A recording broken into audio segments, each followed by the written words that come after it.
Checkmate and Revenge. The events I am about to relate to you happened in one of the sister colonies, and so long ago that I need feel no hesitation in relating them, and my connection with the affair was purely the result of accident.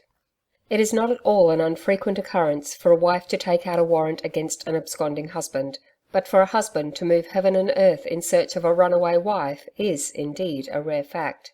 Mr. Barnsley did not indeed, at first, take out a warrant against his missing partner, for he was one of those asses in the shape of men, who believe in a woman when her folly is patent to everyone else, but he came to our office and offered no end of tin if we could manage to trace her. The case was put into my hands. Barnsley furnished me with some of the following particulars, the rest I found out for myself. He was a rather wealthy squatter of a soft and easy disposition, and had married a girl of whom little was known, save that she had come out from England 2 or 3 years previous, with a widowed mother, since dead. She was educated and talented, and had taught music and singing successfully in the aristocratic suburbs of Melbourne, until she fell in with Barnsley at the home of one of her pupils, and played her cards so well as to become Mrs. Barnsley after a very short courtship. They had been married 18 months, and now she had left him. "Did Mrs. Barnsley give you no hint whatever of her intention?" I asked of the anxious and worn-looking man. "No, not a word. I had not the most distant idea that she even contemplated the possibility of such a step." "You had no quarrel, no dispute in the matrimonial way?" "None. We parted in the morning as usual, my wife being going on a shopping expedition as I understood. The carriage returned without her, and I have not seen or heard of her since." "Perhaps she has gone to visit some friends." No, I have telegraphed everywhere. She has taken all her jewels, and something like £1,000 in cash." "How did she procure so large a sum?" "She has had carte blanche," said the soft simpleton, "ever since our marriage. Only the morning she left I gave her a signed cheque to fill up as she wished. She filled it up and received at the Bank of Victoria for £1,000. Now you know, it was utterly impossible for a man of my calibre to respect such an uxorious fool as this, and I was glad to get rid of him after having obtained a photo of the missing dame. I confess to you that I was surprised at the pictured form I saw before me, and began to make some excuses for the man I had just been branding as a simpleton of the first water. Let me see if I can describe Mrs. Barnsley to you. The photo represented a girl of apparently not more than 21 or 2, though I discovered afterwards that she was a few years older. A more fascinating and bewitching countenance I have never looked upon, and it was what it is the fashion to call beauté du diable that evinced itself in the expression of the almost perfect face. A slender and beautifully moulded figure was attired in a Spanish costume, and the rich lace mantilla fell upon snowy shoulders over a high gilt comb, and encircled gracefully a lovely face, with lips like coral and eyes like jet. A most magnificent head of hair was half hidden by the lace, and it was black as coal and glossy as satin. In a perfectly formed hand she held, coquettishly, an open fan of black and gold, with which she half shaded the lovely face, and from behind which she peeped in the most bewitching way possible. "Well," I ruminated, "your appearance is prononcé enough. There ought to be no difficulty in tracing you. Whether you are worth the trouble or not is another question." I was, however, wrong. For several weeks past, and no trace of Mrs. Barnsley could be discovered. I had, in ways of our own, which you are well aware are not overly cleanly ways, found out a good deal of the private habits of the lady in question. She had quite abandoned herself to the life of pleasure opened to her by her fortunate marriage, and attended opera, theatre, and all sorts of amusements to her heart's content. It was patent to everyone but Barnsley himself that she simply tolerated her doting husband as a machine for signing cheques, and her jewellery was stated to have been of an almost unbelievable value for a person in her position in life. She had been rather a favourite in her own particular set, being liberal and open-handed at her husband's expense, but she made few intimate acquaintances. She had encouraged talent too, and one of the most frequent visitors at her St Kilda villa was the talented tragedian Smeldon, who had played for some months in Melbourne during the previous season. Well, we could not find her, and we gave up the search. Mr. Barnsley retired to one of his favourite stations to indulge his growing melancholy, and the affair of Mrs. Barnsley's disappearance had ceased to be a 9 days' wonder when I was sent on duty to Dunedin in New Zealand. In transacting the business I had in hand, I observed the walls posted with huge bills notifying the appearance in Hamlet of the well-known Smeldon, under the management of my old friend, Dan Westerfield, at the Royal. I had almost forgotten the Barnsley episode, when the name of Smeldon recalled it to me, and when I had my own business fully en train, I determined to call on Westerfield with a view to getting something out of him about Smeldon that might possibly throw a light on the Barnsley affair. I found my old friend, the manager, up to his eyes in business in his own room at the theatre, but he welcomed me very heartily nevertheless, and, after supplying wine and cigars, began to question me about our Melbourne theatrical affairs. His natural curiosity satisfied on that point, it was easy to lead the conversation toward his own doings and prospects in Dunedin. "I've had a very fair season so far," he said, "but I'm in a heap of trouble now with some of my people." "As how?" I inquired. "You know I have Smeldon." "Yes, I noticed his name in the posters." "And did you observe the name of the lady who plays Lady Macbeth?" "No, I did not." "Well, before I explain any further, read that." And he pushed an open letter toward me. It was written in a bold feminine hand, and dated about a fortnight previous. Westerfield, Esquire, Manager, Theatre Royal, Dunedin. Sir, the writer of this is a young lady of a good and wealthy family, whose friends, as well as her own convictions, have assured her that she is possessed of a considerable natural talent as a dramatic actress. She is aware that business gentlemen have no patience or time to bestow on long epistles, so comes to the point at once. If you are disposed to bring out, under your management, on the boards of the Royal at Dunedin, the young lady whom you and the public will know as Miss Elena Chatteris, her friends will furnish her with a valuable wardrobe and real jewels, and, in addition, pay you £50 bonus for instruction in the technicalities of your art. Address, Post Office, Wellington. Yours, etc., Helena Chatteris. "Well," said Westfield, as I finished reading this odd communication, and by way of an Irishman's reply, I said, "Well, also?" "I've engaged her," he went on. "Oh, you have? And is she here?" "Yes, and was at rehearsal yesterday and the day previous." "What is she like?" "A splendid looking girl, with the air and wardrobe of a princess. She will be here presently. You must stop and see her."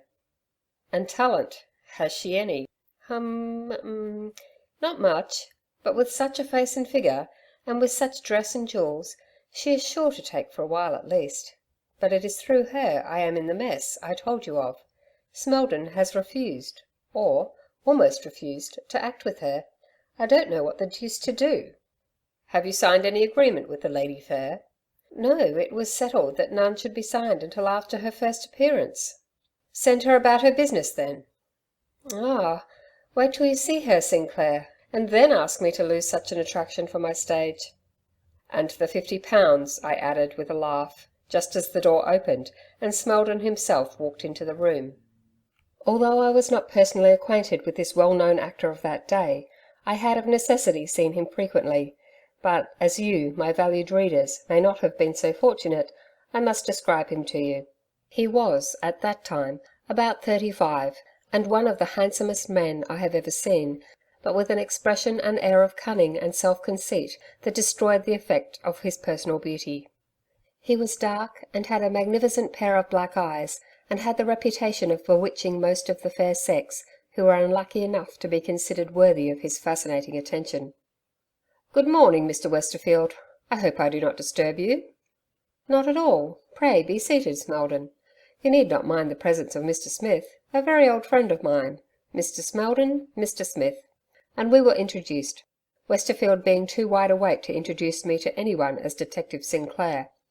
I bowed, and so did Smeldon, of course, and then I moved toward a window to permit of the manager and actor transacting their business more freely. The window was not, however, so far away as to prevent me from hearing the gist of their conversation, though my eyes were bent upon the newspaper I held in my hands. I heard that Smeldon was reiterating his objection to play with Miss Chatteris, and that had not an unimpeachable agreement been signed between them, he would have gone off and left Westerfield to do the best he could without his star. "I think you are unreasonable, Smeldon," Westerfield said, after a wordy argument had been carried on. "Miss Chatteris will do you no discredit, and have I not pledged my word that if she does on her first night, I shall not engage her permanently. Just think of the expense I have been at, and now certainly disappointing the public at this time, when they have been worked up with advertisements and puffs, would irretrievably ruin me. And think of my reputation as an actor, which is of more value to me than yours to you as a manager, playing with a conceited amateur such as Miss Chatteris, who has considerably less talent than some of your ballet girls. I decidedly object to playing with her. I decidedly object to it." "So do I, most decidedly, Mr. Smeldon, and it will be necessary for Mr. Westerfield to choose between you and me. I will not appear with you." The voice was a woman's, and guessing it to be that of Miss Chatteris, I turned round. She was standing just inside the door in a robe and jacket of black velvet trimmed with fur, and a dark Spanish hat drooping its handsome plumes over her brow and shoulder. She was certainly a beautiful woman, but appeared much older than I had fancied her to be. She looked 30 at least, and the hair which peeped from under the broad hat was a beautiful bright brown. Her eyes were dark and large, her parted lips showed teeth like pearl. I had certainly not seen her before as Miss Chatteris, yet somehow her face, or its expression, seemed too familiar to me. It was not a good face, and as I looked at it, it exhibited a will and a temper not pleasing in the face of a woman, whether feigned or real. "I beg your pardon, Mr. Westerfield, but I knocked. You were so much engaged in hearing this fine gentleman abuse me, that you did not hear me." "I assure you, Miss Chatteris—" "Don't take the trouble to assure me of anything, sir. I am obliged to you for taking my part, but having heard Mr. Smeldon's decided objection to playing with me, and his opinion of my talent, I repeat, you can choose between us. I refuse to appear with him." How fiendishly beautiful she looked as her temper got fairly the mastery, and her splendid eyes flashed like meteors. Mr. Westerfield felt particularly awkward, and looked so, while even Smeldon fidgeted on his seat, and at last rose to his feet. "I cannot break my signed agreement with Mr. Smeldon," the manager said, "at least, without such a forfeit as I cannot afford. Nor indeed do I wish to do so. I trust you and Mr. Smeldon will come to some better understanding, and then things will go on smoothly enough." "I am answered, sir," she returned haughtily. "You have treated me most shamefully, but I shall profit by the lesson in dealing with some other gentleman of your profession. Pray provide yourself with some other lady who may be more acceptable to Mr. Smeldon. I shall go and pack up my wardrobe," and with a cool bow she turned toward the door and disappeared, leaving consternation behind her. "You see what a mess I'm in," said Westerfield, as Smeldon took his hat, and with a few words of adieu hastened out also. "Who would be a theatrical manager, Sinclair? What the deuce am I to do?" And the fine diamond on my friend's little finger gleamed among his dark curls as he scratched his head, by way, I presume, of getting some new idea out of it. "If you had confined yourself to legitimate business, this would not have happened," was my comforting rejoinder. "Whatever possessed you to introduce this handsome adventuress as your leading lady is more than I can tell." "Adventuress? How do you know Miss Chatteris is an adventuress?" he cried. "What adventuress would offer herself on such terms, and with the jewels of a queen?" "It is precisely because she has done so that I doubt the fair lady," I replied. "She must have some ulterior motive, and as I am likely to be detained here for some time, I'll try if I can not discover what that motive is." "I wouldn't be a suspicious policeman for Miss Chatteris's £50, he retorted sulkily. "Miss Chatteris's promised £50, I said, "which you have not got and never will get." "Well, old chap, all this recrimination will not help me out of my difficulty. Try if you cannot suggest something." "My suggestion would be that you consult Mr. Smeldon and take his advice. It is to his interest to help you in procuring a competent lady for the part." "I believe you are right. I have no doubt he is still in the theatre. I will go and look him up." But before he had time to rise, another knock was heard at the door, and Miss Chatteris once again made her appearance. She carried in both hands a morocco-covered casket, mounted with silver, which she set upon Mr. Westerfield's table, as she inquired if he had any objection to give it a place in his safe, until she called again for it. "You see, it is my jewel case," she explained, as she unlocked the casket and threw back the lid. "And you are aware they are too valuable to be carried about in a cab while I make my arrangements for procuring another theatrical engagement." I could scarcely forbear an exclamation at the beauty and value of the gems so exhibited. On the upper tray lay a parure and tiara of diamonds, fit, as the manager had said, for a queen, with rings, earrings and bracelet to match. Lifting the first tray, Miss Chatteris exposed a set of lovely pearls and emeralds in their velvet nests, and, lower down, a third with a magnificent suite of rubies. Wherever could this woman have procured such handsome jewels, I wondered to myself. Had she been an established and famous actress, it would not so surprise one, but an amateur. There is something which does not meet the eye in this. "Will you take temporary charge of them, Mr. Westerfield?" "Certainly, with pleasure, Miss Chatteris. I am only sorry that such a necessity has arisen. Is there no hope that you and Smeldon may yet agree to act together?" "None whatever." And the lady once more bowed herself out. She must have met the object of her aversion in the passage, as Smeldon entered instantly, requesting Westerfield's presence in the green room for a few moments, and the manager went out with him, motioning with his hand toward the jewel case as he looked toward me, as much as to tell me to have an eye on the valuable deposit until his return. I sat for a few moments puzzling my brains over the strange fact of such valuable jewellery being in the possession of such a woman as I concluded Miss Chatteris to be, when, once again to my great annoyance, the lady herself made her entrance. "I have overlooked this brooch," she observed, as she laid a handsome cameo on the table and unlocked the casket again and laid it in the upper tray. "Will you kindly hand the key to Mr. Westerfield on his return?" And having relocked the case, she tendered me the peculiar little key which, of course, I took from her hand. I watched her graceful figure as she carried the box nearer to Mr. Westerfield's desk.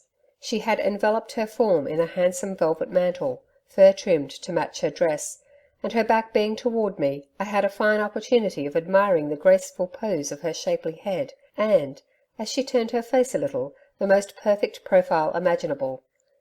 But it was not until she turned to address a few parting words to me that I again caught the wonderful resemblance of whom I could not recall, which had struck me at first sight of Miss Chatteris. On Westerfield's return, I delivered to him the precious key, and saw him lock both it and the casket in his private safe, the key of which he always carried about his person, and shortly after I made my adieu, having appointed a meeting for the following day. It is a tedious thing to wait for anything, but hanging round in a strange town where you have no acquaintances would try the patience of a saint. Under the circumstances, it was, perhaps, fortunate for me that I had fallen in with Westerfield and the Chatteris affair. It gave me something to think about, and as it eventuated, something also to do. In a late Melbourne daily, I saw the recommendation of a correspondent that a certain, to him, obnoxious individual should be sent to Captain Standish for the detective force, as no respectable firm would employ him in his obnoxious capacity as a spy. Now this is rather hard on us, and on Captain Standish, but I am afraid there is a considerable soupçon of truth in it. We do a good deal of dirty work, which no man of sensitive and honourable feelings would think of putting a hand to, but que voulez-vous? All ranks and grades of society must be filled, and some of our chaps work with a will. I did in the Chatteris business, and I was never sorry for it. In the billiard room of the hotel I had put up at, I encountered, rather to my surprise, Smeldon the actor himself, and rather more to my surprise still, he displayed an evident inclination to make friends with me. He had been, to say the least of it, rather cool at our introduction in the afternoon at my friend Westerfield's, and at first I fought rather shy of him. But business is business, and remembering that I might glean some information concerning the Chatteris from him, I met his advances halfway. We had a game or two, and I waited until he was warmed with the wine we had played for, when I ventured to ask him if he had made it up with Miss Chatteris. "No," he returned, "and although I had no such intention at the time, I am glad she overheard my opinion of her. It settled the matter. I understand she has left the theatre." "Yes, she left before I did. Do you know anything of the lady's antecedents?" "I know nothing whatever of her, save that she has a handsome face and an intolerable conceit of herself, and no more dramatic talent than that Q." "But jewels fit for an empress, eh?" "Oh, we heard enough about them. No doubt they're paste." "That they are not. I've seen them. She left her jewel case with Westerfield for safety, until she is settled somewhere. What arrangement can Westerfield make to supply her place?" "He has, at my instigation, written to engage Madame Y. She is sure to accept, and will be here in time. She and I have played together before." That was all that passed between us on that subject, and shortly after Smeldon bade me good night and went his way. I followed him out onto the veranda, cigar in mouth, and was startled to find a woman's hand laid suddenly on my shoulder.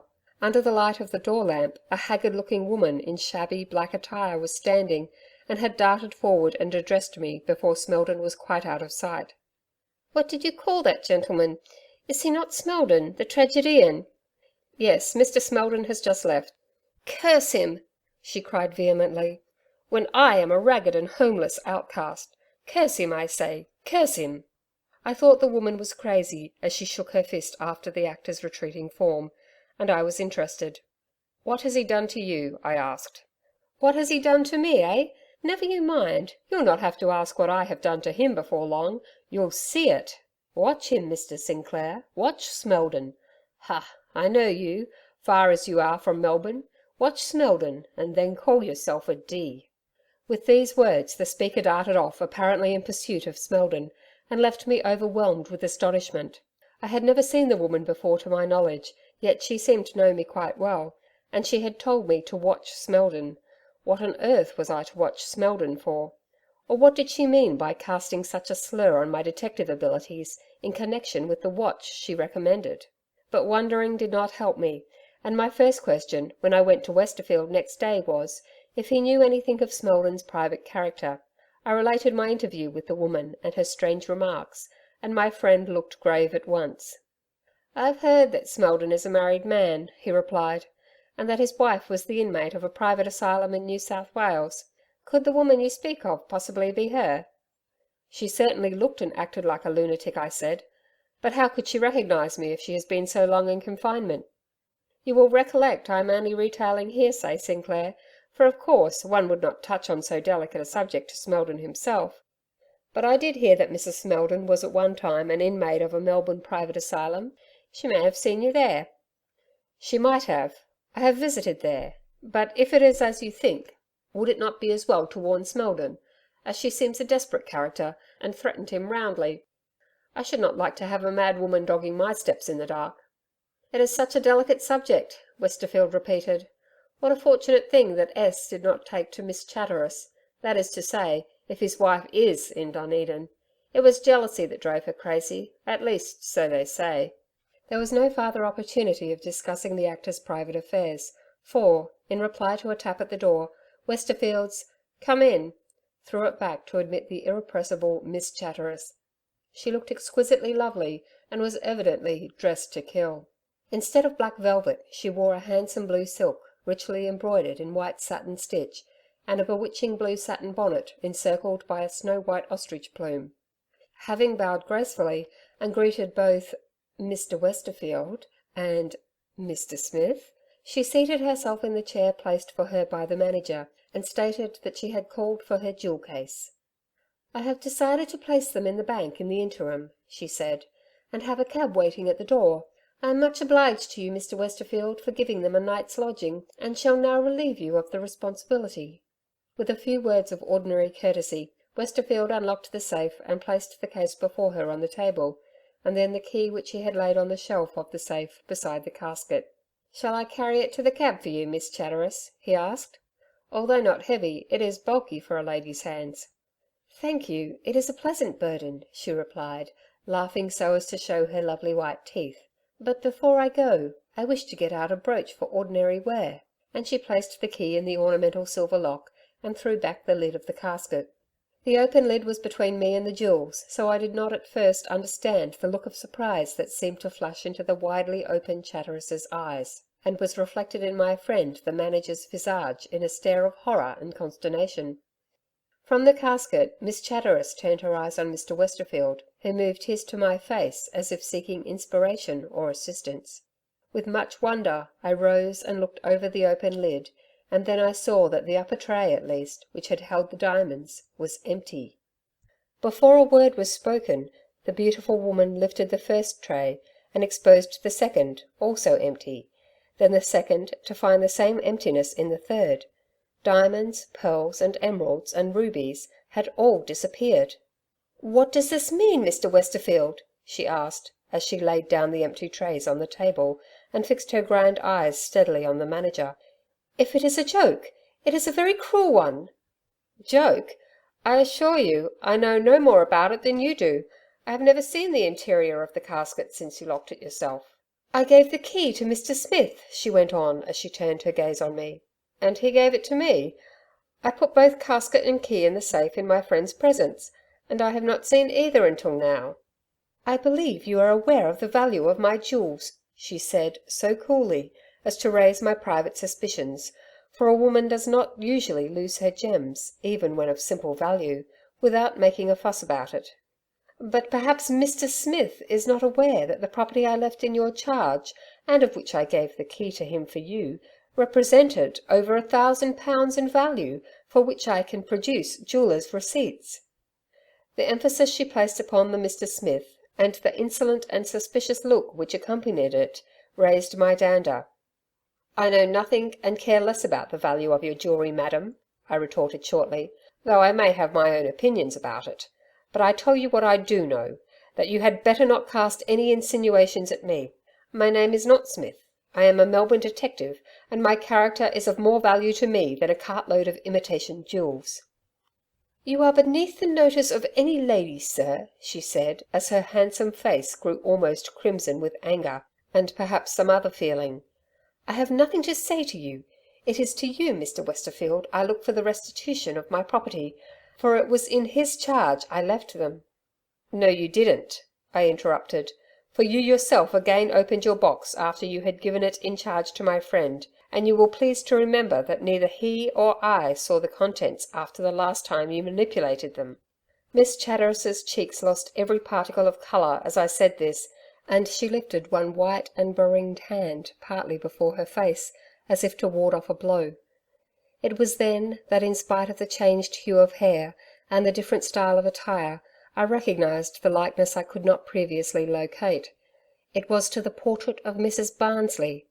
Like a flash of light the whole thing was plain to me, and I saw a way to get my friend out of his distressing position. Something he saw in my air probably gave him heart, for he had been completely dumbfounded. Before Miss Chatteris had time to open her angry lips in reply to my abrupt accusation, he pushed the casket toward the lady and opened the door of his room.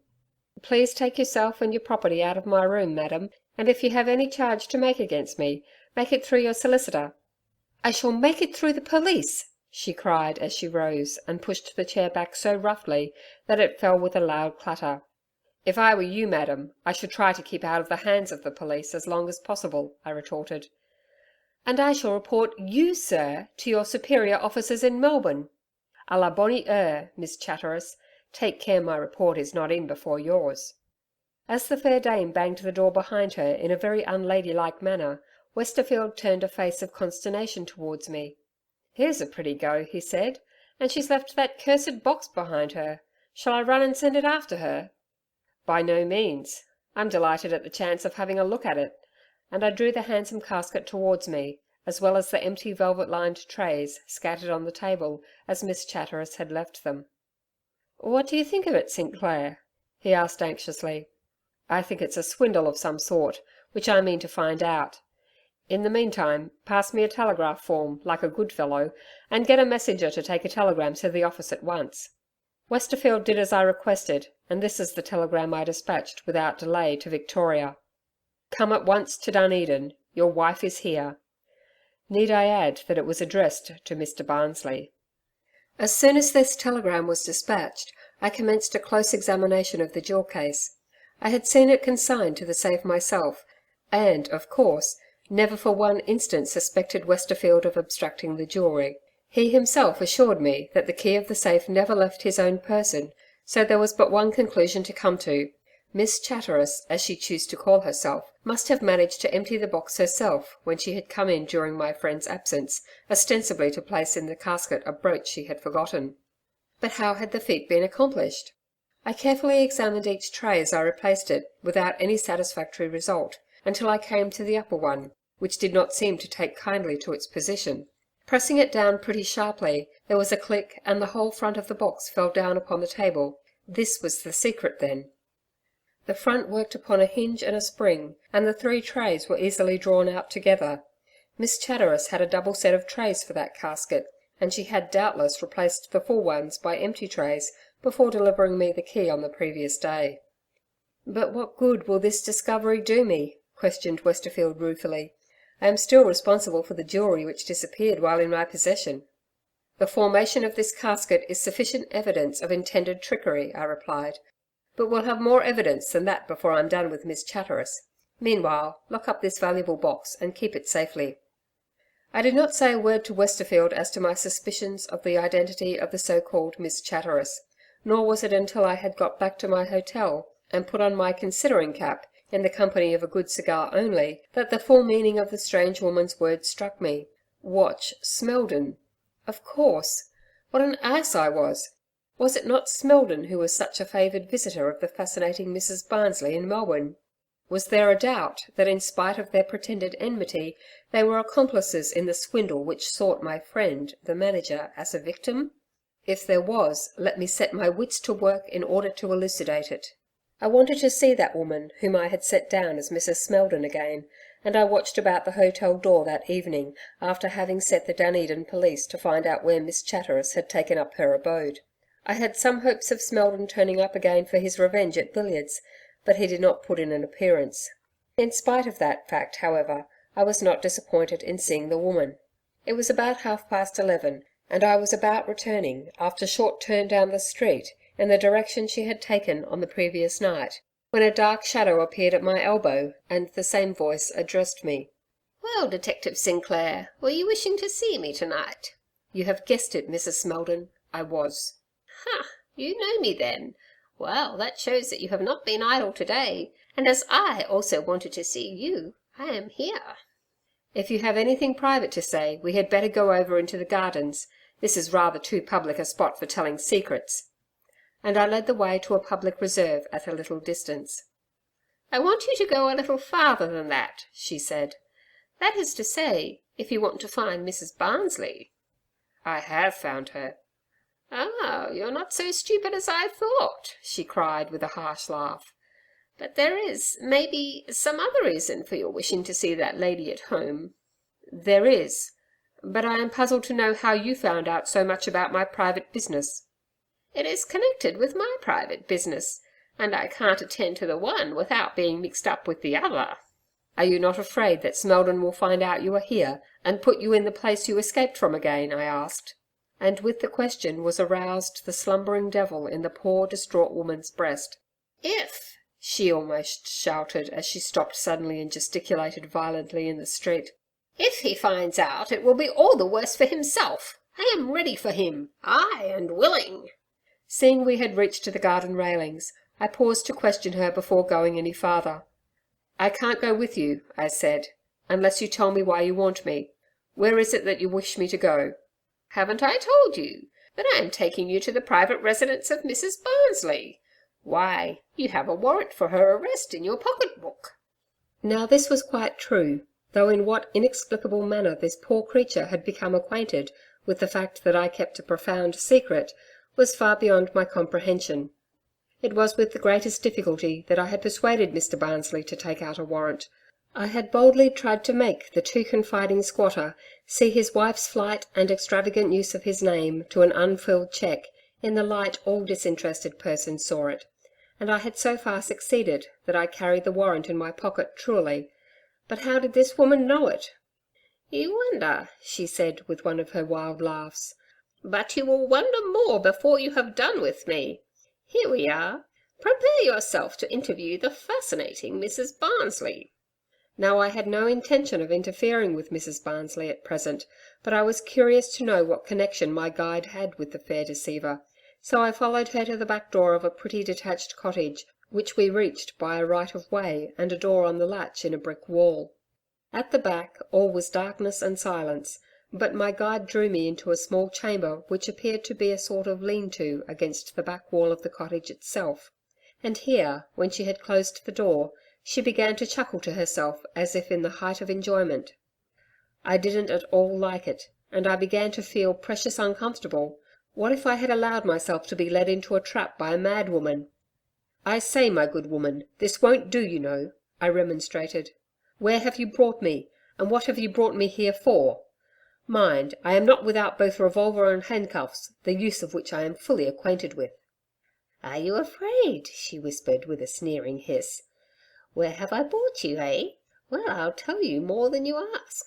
I have brought you to the residence of Miss Chatteris, with whom I engaged today as general servant, and I brought you that you might see a favoured visitor of hers. There is a mark for your revolver, and a use for your handcuffs." As she uttered the words, she opened the door of a sort of closet and pointed to a streak of light that appeared to permeate the wall from an inner chamber. The hint was not lost on me. Stepping forward, I placed my eye to the aperture, and there I saw a scene which, had it not been for the woman's words of preparation, would have astonished me. The room I looked into, in that most surreptitious manner, was, though small, handsomely furnished. A pleasant fire burned in a low grate, and upon a crimson-covered table lay a delightful little impromptu supper, or rather, the remains of one.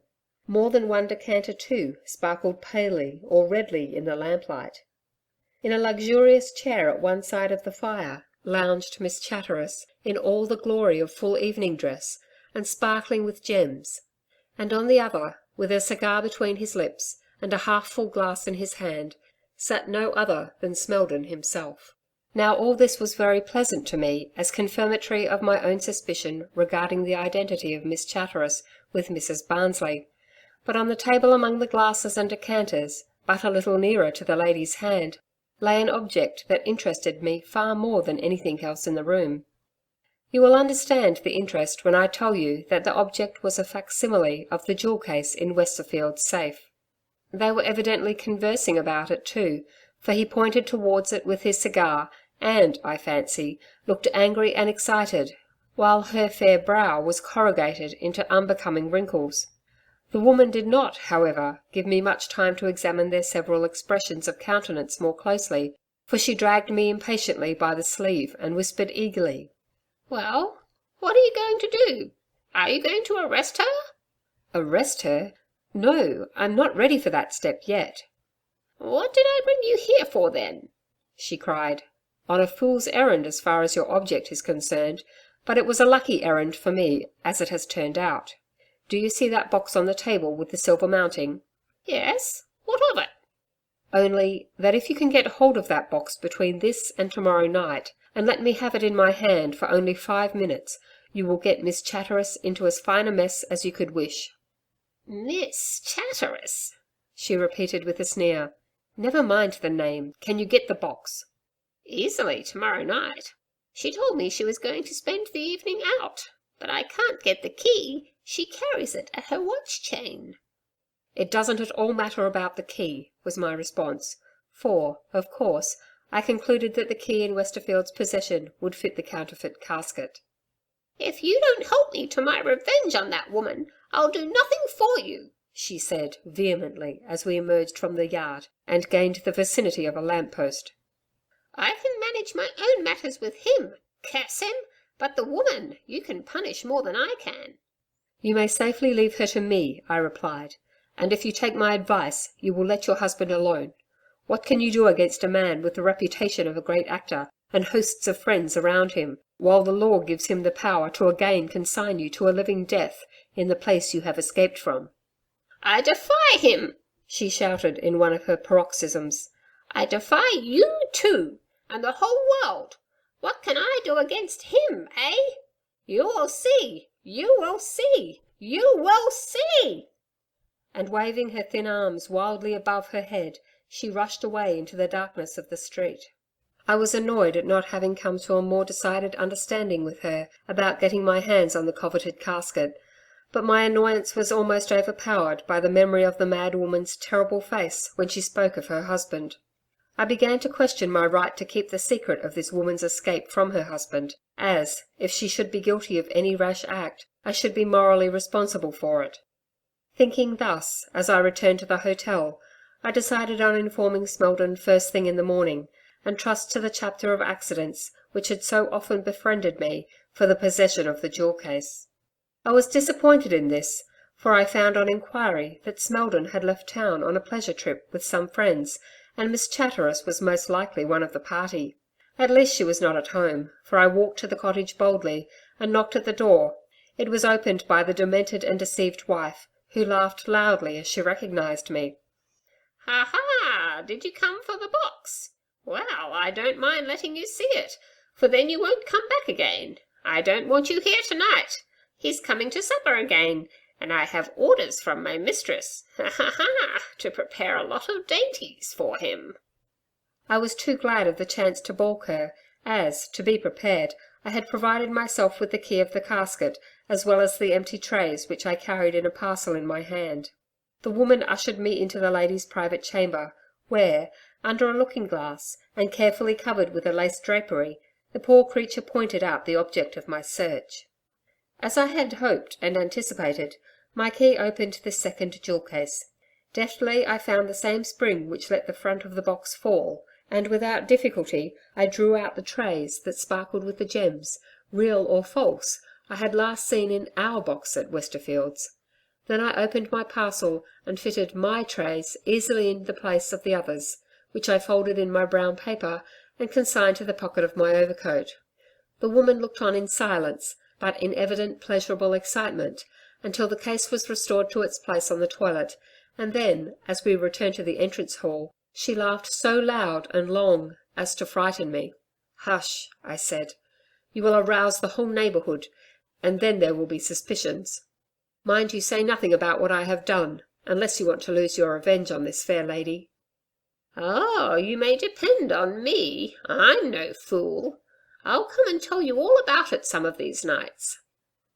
You may conceive the delight of Westerfield at my arrival with the full trays in my possession. He had that morning received a communication from Miss Chatteris's solicitor claiming £985, the value of jewellery, herein specified, lost or detained by you after having been given into your care by Helena Chatteris. "Oh, this is fun," I cried as I read the letter. "How stupid they will look when we hand them the full casket. £985 indeed. I had an opinion from a professional jeweller on my way here, and they are every one paste, not worth £20. Don't reply to the lawyer until I have the pleasure of bringing the lady here to receive her gems." I troubled no more about the Chatteris affair until the following day. Indeed, I had no time, as the business on which I had gone to Dunedin was reaching a denouement, and I had to attend it. At about 11 o'clock next morning, however, I knocked at the lady's door and was admitted by a young girl to her presence. The lady, in an elegant mourning dishabille, was reclining in a chair in the same apartment which was overlooked by the crevice in the closet, and that she was not an early riser was evinced by the still steaming coffee pot on the breakfast tray at her side. "This is a most unexpected honour, Mr. Smith," she said with infinite condescension, and without paying her visitor the respect of rising from her seat.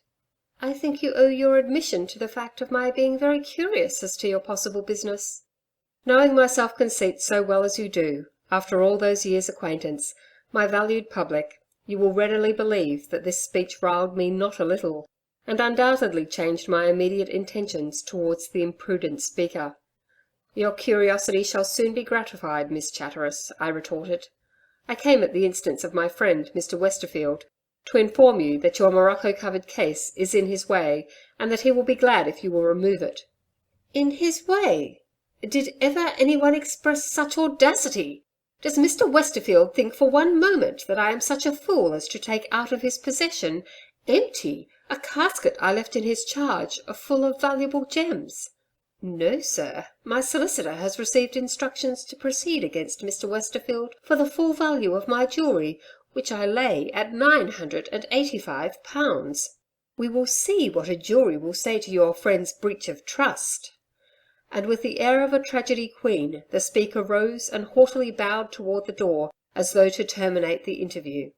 "The case will never go before a jury, madam," I said, coolly seating myself in the most comfortable armchair I could find. "And if it did, it might puzzle the pseudo Miss Chatteris to account for the duplicate of her jewel case, which has so many convenient trays and springs." The handsome face blanched to a sickly pallor, and she laid her pretty hands on the breakfast table for support. "You see, Miss Chatteris, that we know too much. and as pretty an attempt at swindling as was ever exposed shall be laid before the public if you do not come instantly with me and forgive Mr. Westerfield a receipt in full for your valuable imitation jewellery." She did not speak, but terror and astonishment were depicted plainly on her white face. "You will please don your walking attire at once, Miss Chatteris," I added, as I rose and opened the door. "I shall wait in the hall for you, and have the pleasure of escorting you to Mr. Westerfield's office, and it will be as well not to keep me too long waiting." There are many who can arrange and carry out a crime that have not the pluck to bravely meet its unanticipated consequences, and Miss Chatteris was one of the number.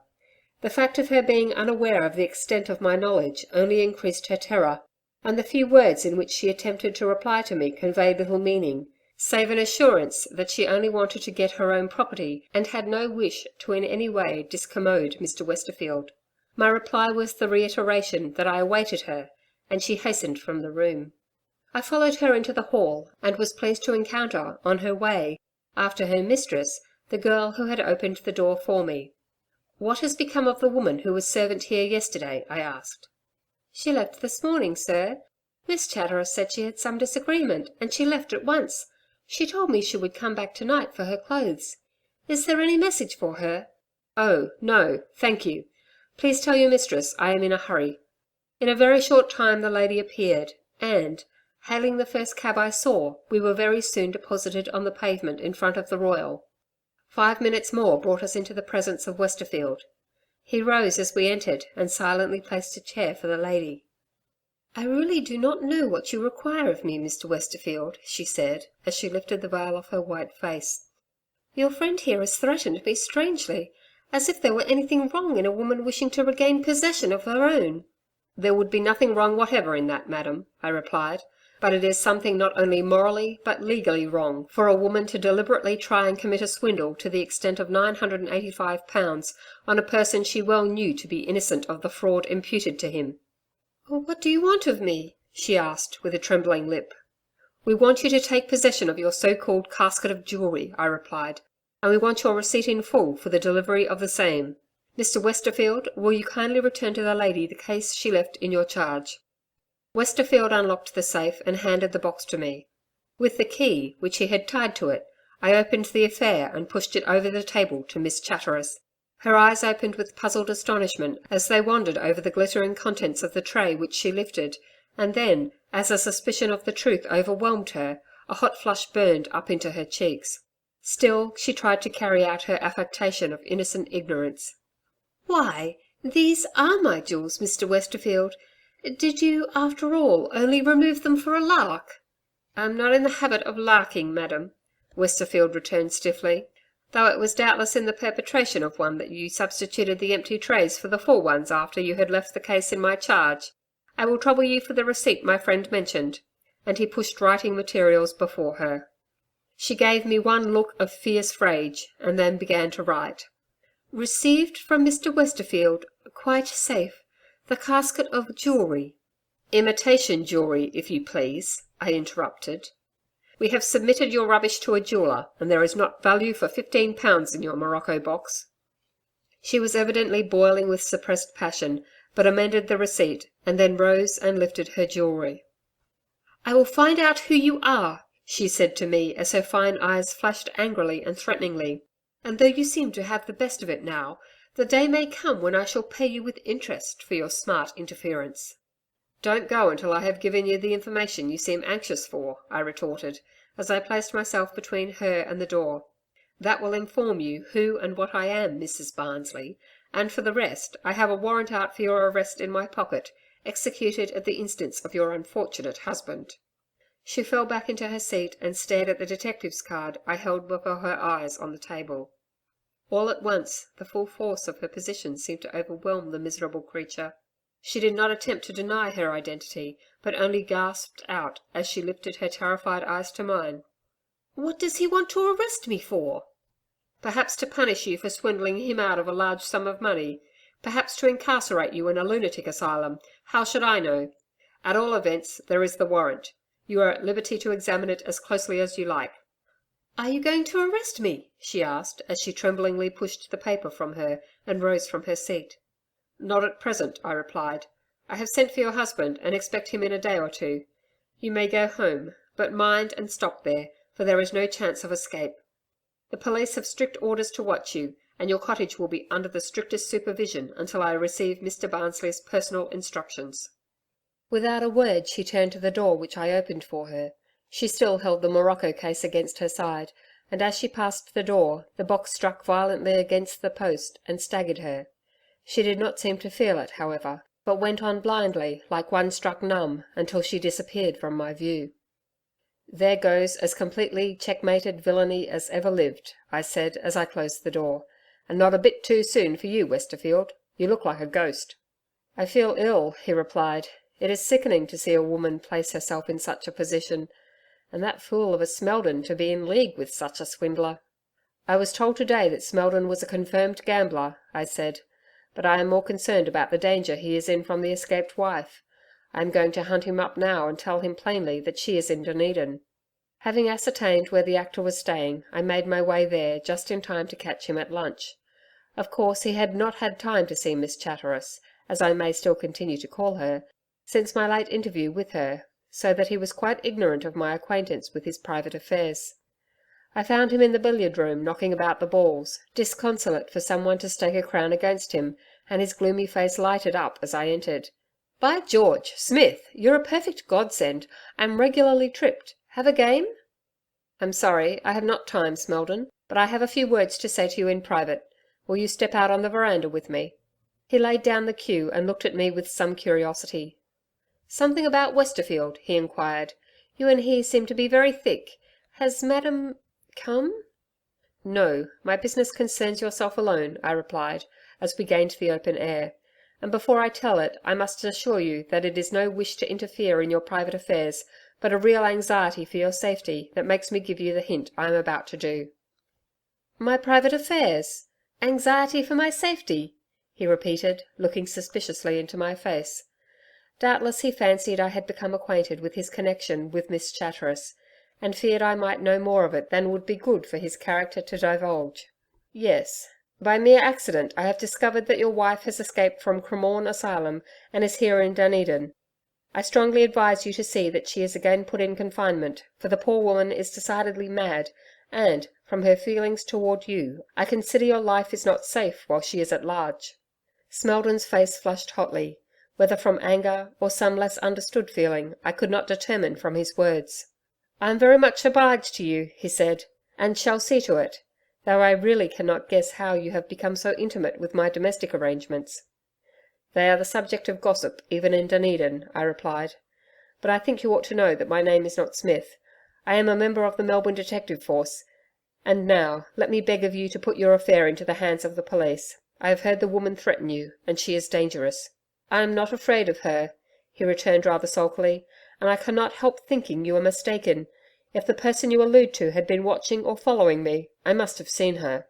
"You have seen and spoken to her. She was engaged by the person known as Miss Chatteris as general servant, and only left her cottage and service this morning. Now, however, that I have warned you, my business is done." And with a salutation, I walked away and left him. Little I guessed how and when I should next look upon his face. I was beginning to be very anxious for Mr. Barnsley's arrival. He had replied instantly to my telegram with the information that he should be with me as soon as the boat could cross.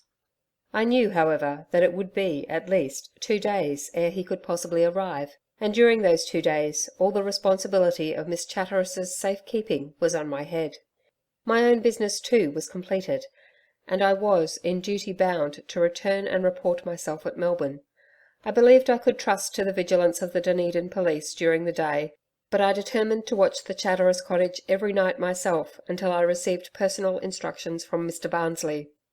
It was a cold dark night as I joined the constable on duty near Miss Chatteris's cottage.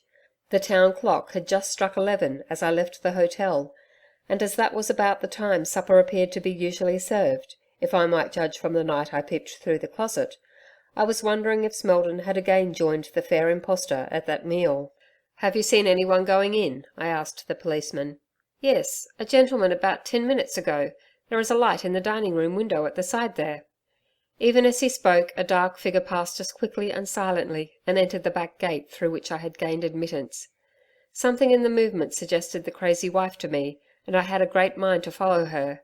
But after the warning I had already given Smeldon, I did not feel warranted in again interfering. How often I vainly wished afterwards that I had done so. An hour, or perhaps less, afterwards, as I was standing at the corner, looking at the light in the window, and debating with myself if it would not be prudent to try and get a peep at my fair charge through that closet, there came to my ears the noise of a great crash, and all at once the air was pierced by a succession of the most horrifying shrieks that ever issued from a woman's throat.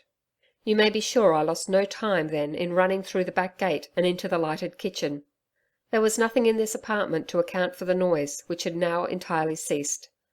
Mrs. Smeldon was seated quietly at the table, eating her supper, and the girl who had opened the door for me in the morning was lying on an old colonial sofa, sound asleep. "What is the matter?" I asked. "What was the cause of those shrieks?" "Oh, the loving couple are having a bit of a row," she returned carelessly. "There's been too much drink flying about. Even the girl there is drunk. It was a lucky thing I returned for my shawl, for she nearly set the place on fire after she took in their supper." This did not satisfy me, and I hastened into the house. On opening the door of the dining room, a scene presented itself that I have never yet been able to recall without a shudder of horror. The table, with its glittering contents of plate and crystal, lay overturned upon the floor, while the full light of a triple gas burner fell upon the awful face of Miss Chatteris crouching in a corner opposite the door. The fallen table and chairs being between me and the floor, I did not at first see the object from which every nerve of the terrified being seemed to recoil, and on which her eyes glared with a fascinated horror. Making my way nearer, among the debris, I saw grovelling, or rather, writhing at her feet, in the agonies of a terrible death, that actor, Smeldon. A horrible death indeed. He had clutched his accomplice's dress, and was, in the short intervals of mortal agony, trying to drag himself up by it, while his glaring eyes sought hers in a most terror-stricken and desperate entreaty he could not utter in words. Foam gathered thickly on his lips in his strong but fruitless effort to speak, and then again would come one of his awful fits of convulsion, in which his back was elevated into an arch, while his feet and head alone touched the floor. A fearful death by poison. I had seen the effects of strychnine before, and recognised them now. The wretched woman, who seemed paralysed with terror, took no notice of my presence, even as I dragged the body from her vicinity and raised his head on one of the cushions of the sofa. Her horrified eyes only followed it as a strong shiver passed over her frame, and she sank in a huddled, sitting posture on the carpet. But as I heard the sound of the mad woman's voice behind me, her eyes were lifted to the face of Smeldon's wife, and a succession of shrieks again burst from her lips. "Ha! She knows me, the handsome darling. How nice she looks there in her silks and laces. He's been telling her who his wife was, eh? She knows that I am Mrs. Smeldon, the pretty dear does, and the poor fellow's supper has disagreed with him. Do send for the doctor if it's not too late. Ha, ha! I'm afraid it is too late. What a pity he could not live long enough to put her into the asylum I went mad at. Goodbye, my love." "Get out of this, you fiend," I cried, as an awful and last convulsion seized the dying man. "I believe in my heart you have poisoned the man, and, by heaven, if you have, you shall hang for it." "Clever Detective Sinclair," she returned in her still mocking tones. "I leave my dear husband and his new mad woman in your care. May ye all be happy." And she disappeared at the door with a mocking curtsy. By this time the constable on duty had found his way to the scene, and I dispatched him instantly for a doctor, though I knew Smeldon would be dead long before the services of one could be procured. And seeing that nothing could be done for the poor fellow, I turned my attention to the woman. She was still crouched in the corner, with glaring eyes and rigid features. But as I began to lift the overturned furniture, and lay some of the broken articles again on the table, in order to make room for reseating the miserable-looking creature in a chair, her eye caught one glittering object, and the whole expression of her countenance changed as she recognised it. Without any assistance, she struggled to her feet with a joyful exclamation, and, seizing the article, she sat down on her chair with it on her lap, and with the delight of a child on the recovery of a favourite toy, opened it. Need I add that it was her jewel case the woman had regained possession of? I have witnessed many terrible scenes during my long professional connection, but one more humiliating to human nature than this I fail to recall. There lay the corpse on the sofa, stiffening in the fearful contortion of an agonized death, and there, opposite, but seemingly unconscious of the dread object, reclined the silken-robed, beautiful woman, decking herself with all the glittering contents of her casket. She had placed the tiara of imitation diamonds in her hair. The white shoulders were wreathed with sparkling gems, wrists and fingers and bosom were loaded with glittering colours, and with a satisfied smile on her pale lips, Mrs. Barnsley sat proudly in her seat and muttered words to herself evidently of condescension and congratulation. The wretched murderess was right. Her rival was mad. Let us charitably hope that she had been mad from the beginning, and her wicked conduct but the result of a diseased brain. Of course, there was an inquest on Smeldon, which resulted in finding of died from the effects of strychnine, administered by some person or persons unknown, though more than suspicion pointed strongly to the dead man's wife. Vainly, however, was she searched for by the police of all the colonies. The mad woman seemed to have disappeared as she had appeared, like a shadow. Poor Barnsley carried his miserable wife back to Victoria, and for the few remaining years of her life devoted one of his homesteads to the sole use of herself and suitable attendants. She was quite harmless so long as she was permitted to wear her jewels and adorn herself with new and showy attire. This was years ago, and I am glad to tell you that in a second marriage Mr. Barnsley found the happiness he had only dreamed of in his first. The failure of his anticipated season in Dunedin nearly ruined my friend Westerfield, but the fact that he is now a wealthy and successful manager in London may assure you of his eventual success. End of story.